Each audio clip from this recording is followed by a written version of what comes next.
7 of them voted out of their seats. And while that was happening down in Florida, but a Republican governor, Ron DeSantis, said that he was going to redistrict his state to eliminate Democratic representation. That was a moment. There is no ceasefire happening on the part of Republicans. That was a ceasefire. And in response to the ceasefire in Indiana, Virginia said, hold my beer, let me get rid of all of the wrong Lydia, votes. you know, it wasn't a ceasefire, it was more like a mutiny. In today's video, things take a wild turn as Abby Phillip can barely hide her reaction, while Lydia Moynihan completely unravels during a heated exchange on Newsnight with Abby Phillip. Gerrymandering has always been one of those messy political games both major parties have used whenever it benefits them. But the bigger issue goes far beyond simple party strategy. Once district lines are twisted around to weaken entire communities and create guaranteed political strongholds, everyday voters are the ones who end up paying the price. Competition disappears, extreme voices get louder, and suddenly politicians are choosing the people who vote for them instead of earning support honestly. That is exactly why this debate exploded the way it did, and why Abby Phillip stepped in so forcefully during this tense moment on Newsnight with Abby Phillip. Let me play an exchange that a Democratic state lawmaker had with a Republican about how they managed to carve up the black voters in the state in the way that they did.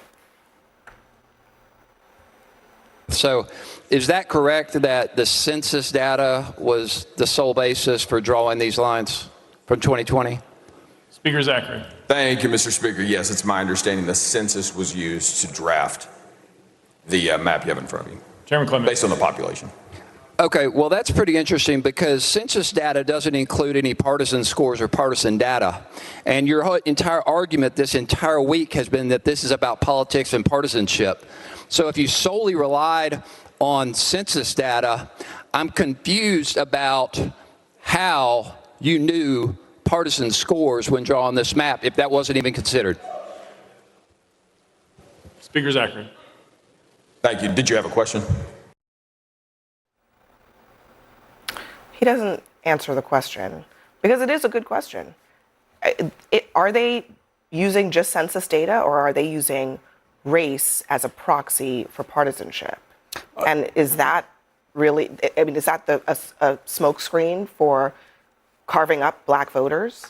I mean, you use proxies for partisanship based on socioeconomic factors, on income, on race. Geography, on zip code. On race. I've frankly have never seen that in any analyses that I've seen, though prior to the Cali decision, when there were redistricting efforts, they would look at that factor, they would look at race to figure out whether or not they're in compliance of Section 2 of the VRA. Now we're in a different world where we're not cabineting specific districts. Just like to state for the record, this is the guy who is currently representing that area. So what? I mean, we have I don't these understand. independent redistricting commissions. What's the point of pointing out that Steve Cohen as well? My point, we have the same issue in Michigan where we have an independent redistricting commission, right? It's independent. There's always going to be politics and gerrymandering, regardless of how you try to dress it up with nonpartisan commissions. You can try to control for the partisanship, but you're never going to eliminate that element. But I will say that, but the rich irony is that in both California and Virginia, they had independent redistricting commissions. They wanted to reform it, and then they cast off the shackles of the principles as soon as it was politically convenient. Well, they asked the voters. Yeah. Unlike any of the other states that did not ask the voters. Actually deceived the voters, depending on how I'm actually the glad. Let's show the picture again. I'm glad that you brought up that he's a white representative that represents black districts, because guess what? They had the opportunity to choose. Mm-hmm. This is about taking away black Americans' opportunity to choose who they want to represent them. So whether that is white Representative Cohen, if that is Representative Pearson, who's black, who's running for that same district, who is, running against Cohen, the bottom line is it was set up, the Article 2 of the Voting Rights Act was set up to allow my community to have the choice, because so many choices have been taken away from us. And so when you take that away, but that's the element we're going to focus on tonight. Michigan. Let's look at Michigan's congressional delegation. Yeah. I mean, there were a number of VRA seats that were drawn to make sure they had the appropriate amount of African American voters, which, the assumption there is on the partisanship. Not a single one of them is represented by an African American representative. And I got only representative in Congress. At the center of this debate is a very simple question that carries enormous weight. Do black voters actually have a fair opportunity to elect the leaders they believe represent them? That difference changes everything. The Voting Rights Act of 1965 was not created out of nowhere. It came after years of states using carefully disguised methods to weaken minority voting power without openly banning anyone from the ballot box. Officials realized they did not need to stop people from voting directly. They could simply divide communities across several districts until those votes no longer carried meaningful influence. Technically, people still cast ballots, but realistically, their political power vanished. That is why Section 2 of the Voting Rights Act became such a critical safeguard. Its entire purpose was to stop lawmakers from slicing apart minority communities simply because those voters often supported candidates one side disliked. Peter Maher makes a fair point when he says politics has always been tied to redistricting, but that does not automatically make every strategy acceptable.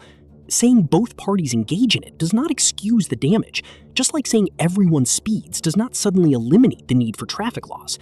Some actions create far more harm than others, especially when they consistently silence certain communities. Teslin also raised an important point people frequently overlook. Representation is supposed to be about freedom of choice. If black voters decide a white candidate best reflects their values and priorities, that choice belongs to them. The real concern is whether they are being allowed to make that decision fairly in the first place. Research backs up why this issue matters so much. Political experts have repeatedly found that balanced districts and fair maps usually create more moderate candidates and governments that actually respond to the public. Once maps become heavily manipulated, politicians stop feeling accountable because they no longer need broad support from a wide range of voters to stay in power. I have to admit, it is a little ironic that the woman now who is likely going to win the 9th district in Tennessee is a black Republican woman as a result of this redistricting effort. It's likely going to be a black Republican woman who beats that old white man. I just wanted to make the basic point that in the presidential election, Trump got 65%, Kamala Harris got 35%. So it's easy to assume that Tennessee is 35% Democratic. Of the current 9 seats, 1 seat is Democratic. If 35%, it would be 3 seats would be Democratic. Right now it's 1.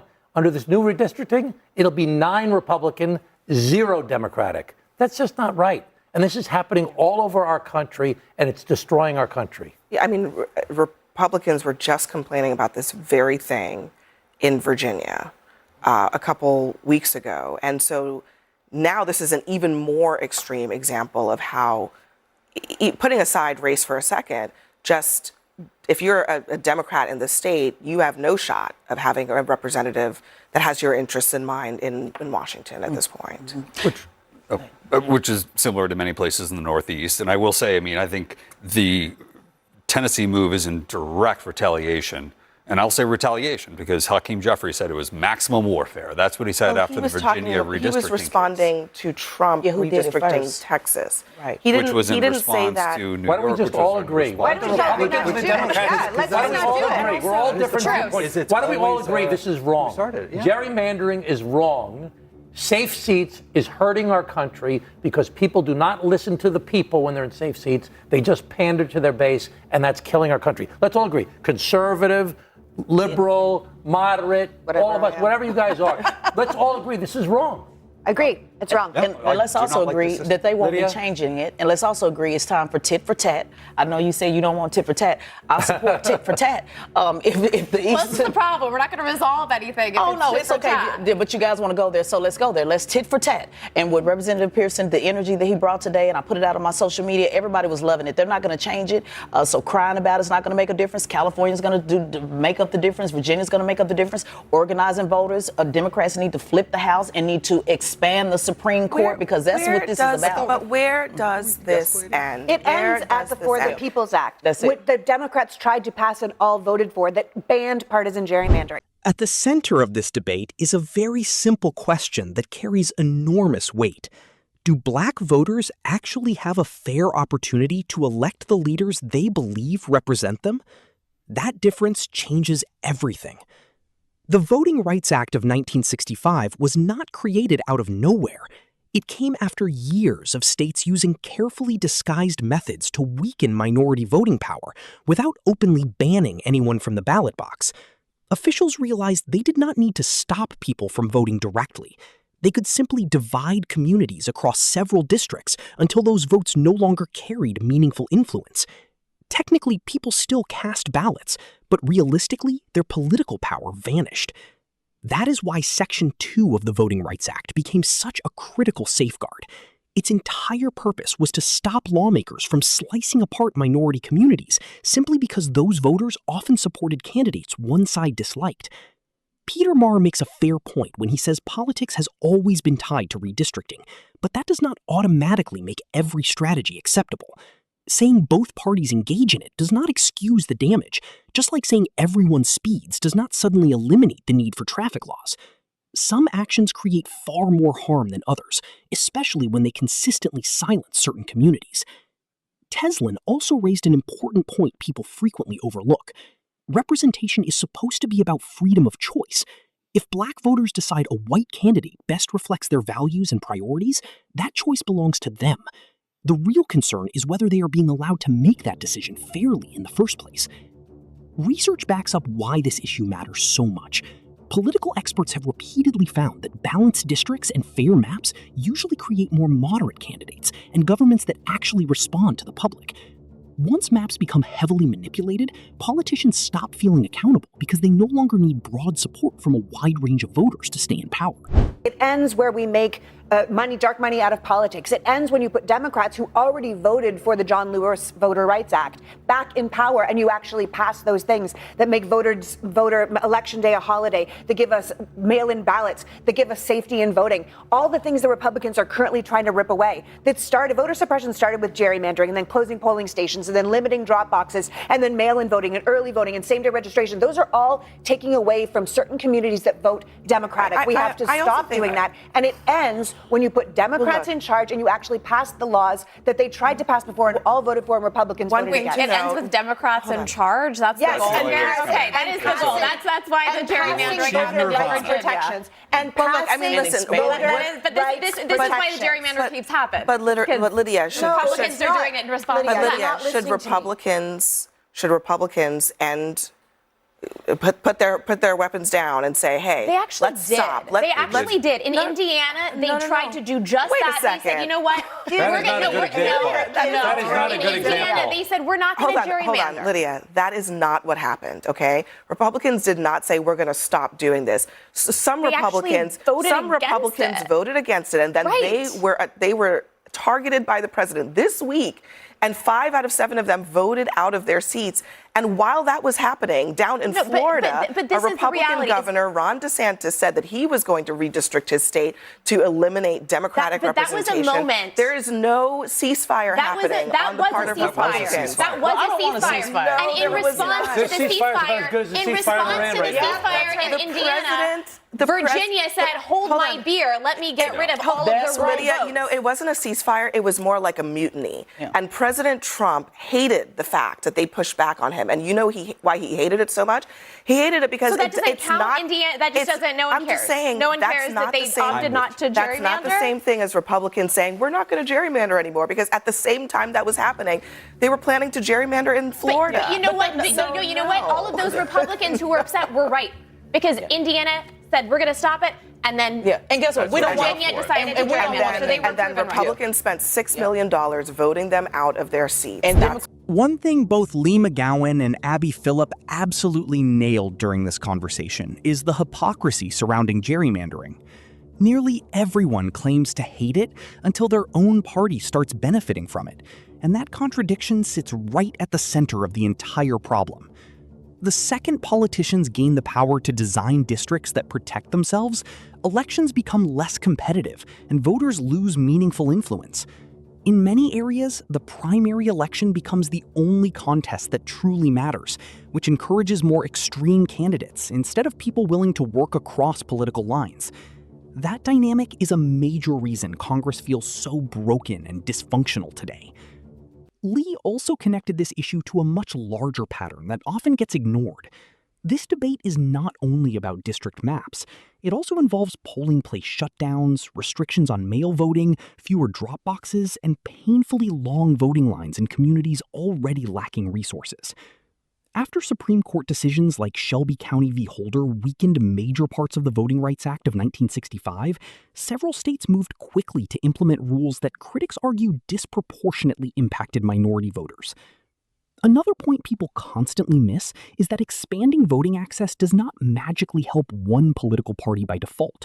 It simply allows more eligible citizens to participate in the democratic process. If higher turnout becomes a threat to a party's success, that probably says more about the popularity of its policies than the voting system itself. Lydia's claim that Republicans are only reacting to Democrats also leaves out an important reality. National reform proposals have already been introduced multiple times. Legislation such as the John Lewis Voting Rights Advancement Act and the For the People Act sought to establish nationwide standards for fair district maps and easier ballot access. Democrats backed those measures while Republicans opposed them across the board. By the end of the discussion, Abby Phillip and Lee McGowan ultimately delivered the stronger argument because democracy functions best when politicians fight to earn votes honestly, not when they rewrite the rules to make certain voices matter less.